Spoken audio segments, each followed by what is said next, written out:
Ez az egyetemnek a kampusza, és az utóbbi időben, pláne az utóbbi 5 évben elég sokszintű felújítás és újraépítése van a kampusznak. Hát mindezt Konstantin Bunga rektor úrnak köszönhetjük. Egy új könyvtárat létesített és felújított, és a főbb épületeknek a renovációja is történik mostan. 91-ben indult az első évfolyam, 1991-ben. Most már nagyon sok végzősünk van, akik a jó hírét viszik a karunknak. Körülbelül 20 000 diák tanul itt Nagyváradon.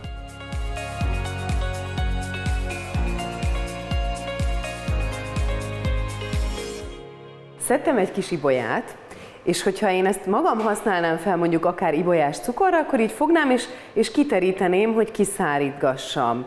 De gyakorlatilag már most látom, hogy kezd összeesni, úgyhogy az, ami itt van, az 1-2 órája már szárad? Igen, ez már 1-2 órája szárad, és köszönöm szépen, hogy hoztál még hozzá frisset. Igen.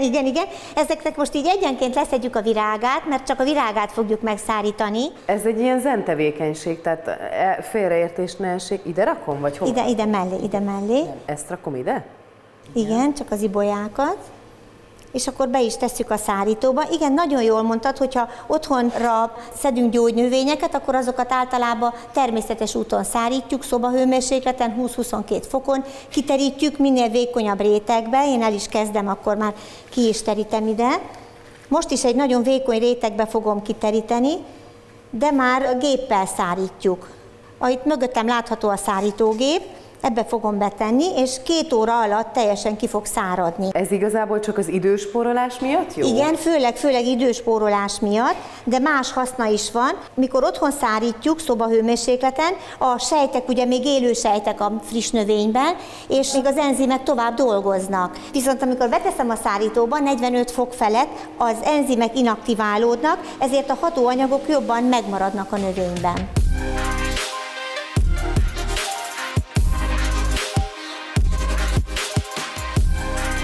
A látogatásunknak az a célja, hogy a 3 közös PhD hallgatónkkal megbeszéljük a munkának a folytatását, hiszen ugye Ágota és Dávid Debrecenből, Diana pedig a Nagyváradi Egyetemen PhD hallgató, és ugye az a közös a 3 hallgatóban, hogy a gyógynövényeket azt ti találtátok meg, karakterizáltátok, és mi pedig ebből különböző készítményeket állítottunk elő, ami részben betegségeknek a gyógyítására, főként bőrgyógyászati megbetegedések kezelésére alkalmas, illetve kozmetikai célra is használható. Nagyon sok olyan gyógynövény van, amelyet közösen vizsgálunk, ti ugye javasoltok egy gyógynövényt, annak meghatározzátok a hatóanyagtartalmát, és utána mi gyógyszertechnológusok valamilyen gyógyszerformát találunk ki. Szilárd gyógyszerformát a Dávid esetében, illetve Ágota esetében pedig kenőcsöket, illetve krémeket,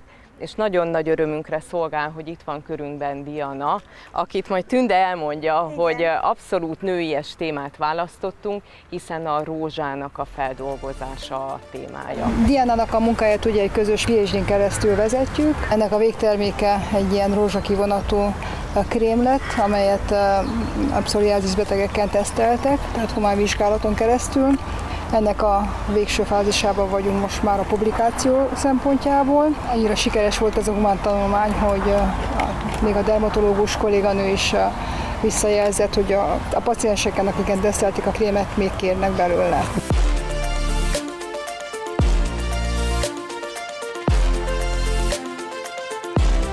Előételként a hölgyek egy színes és ízletes salátát választottak. Kék sajtot fogunk hozzá használni, és mindenféle saláta leveleket, illetve ehető virágot, illetve gyógynövényeket. Belecsempésztem egy ilyen kissé kesernyi ízvilágú salátát is. Na, menjünk sorba. Amit fogunk hozzá használni, fodros salátát, jégsalátát, illetve azt a radicsió salátát, ami ez egy ilyen kesernyésebb ízvilágú, illetve friss rukkolát, ehető virágokból árvácskát, és gyógynövényből pedig a körömvirágot, illetve árvácskát. Kék sajttal fogunk még dolgozni, vagy fogunk még dolgozni, amit a hölgyek választottak, és egy kellemes olivás, citrusos, akácmézes dressinget fogok rá készíteni. Régen padláson szárítottak, mert padláson volt elég hűvös hozzá, aránylag sötét is volt, és nagyon jól átjárta a levegő, szellős volt. a padlás. Most már inkább ugye szárítógépben szárítunk.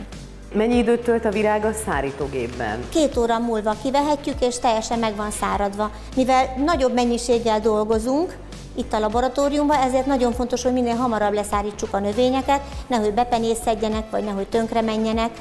Ezért használjuk ezt a típusát a szárításnak. Azért kell szárítani, hogy ne menjen tönkre. Ezek szerint egyesével szedegetitek le az ibolyafejeket? Igen, ezt másképp nem lehet, egyenként szépen, de nem olyan hosszadalmas.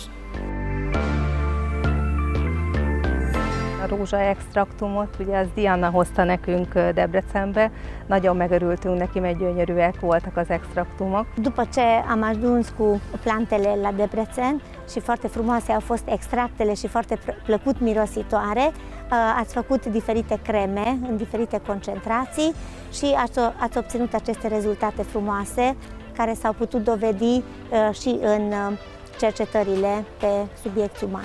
És most már ott tartunk, hogy ugye a tudományos cikket fogjuk írni Diánának, és remélhetőleg hamarosan megvédi majd a PhD-je. És ezek igazi nőies témák, hiszen a rózsa az gyönyörű virág, illatos, és ennek még kifejezetten örülünk, hogy ilyen érdekes témákat hoztunk nekünk.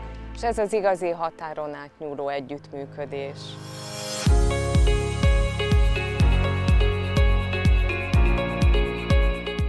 Ezeket az ibolyákat most vettük ki a szárítóból, még mindig gyönyörűek egyébként, de hogy akkor mi történik velük?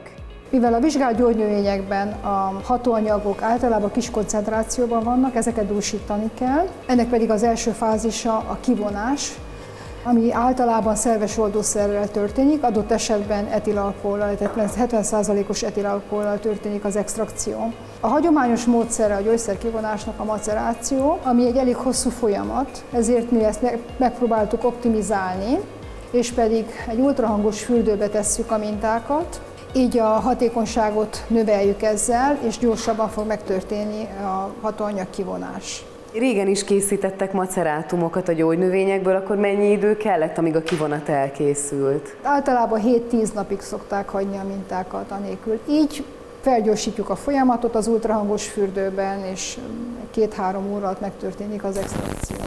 Ez az ultrahang. Hogyan gyorsítja fel a folyamatot? Hát itt egy ultrahangos keverés történik, tehát állandó keverés alatt van a minta, így a hatékonyság sokkal nagyobb.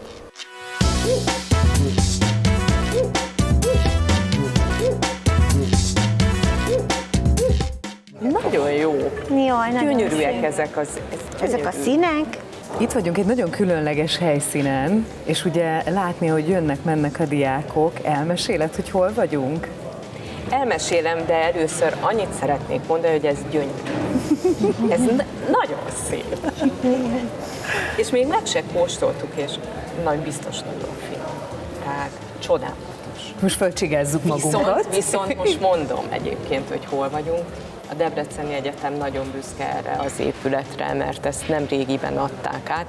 Ez a Learning Center, ami egyébként az orvos és egészségtudományi képzésben résztvevők használják, és ez egy nagyon különleges hely, hiszen azért járnak ide nagyon sokan, és ugye szombat-vasárnap is nyitva van, mert tulajdonképpen ez a diákoknak egy találkozó helye, ahol nagy közösségi terek vannak, ahol a diákok szeretnek lenni, szeretnek idejönni, ahol tudnak beszélgetni, együtt tanulni.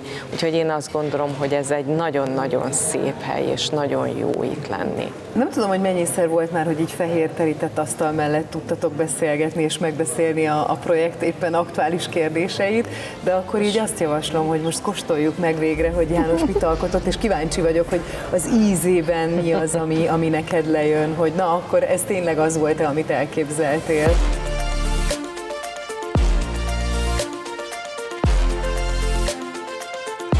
Több mint 200 000 növényfajt ismerünk, ezek a fejlett növények, a kormofiták. Ezeknek körülbelül a 10%-áról mondják azt valahol a világon, hogy az gyógynövény. Ez 20 000, 30 000 növényfajt jelent.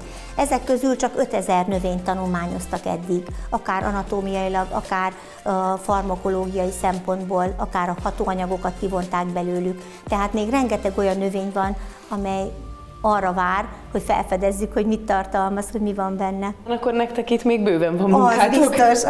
Az biztos, a botanikusok nem fogják azt mondani sose, hogy befejezték a munkát.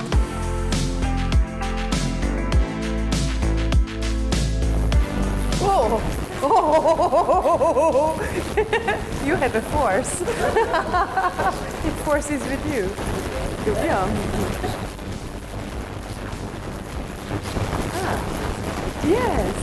Ha kész van az ultrahangos fürdő, akkor mi történik a kivonattal? Utána következik a kivonatoknak a leszűrése, ugye, hogy eltávolítsuk a száraz anyagot belőle, a száraz növényanyagot, esetleg tisztítás és a szerves oldószernek az eltávolítása. Azt pedig a vákuumos bepárlóval végezzük.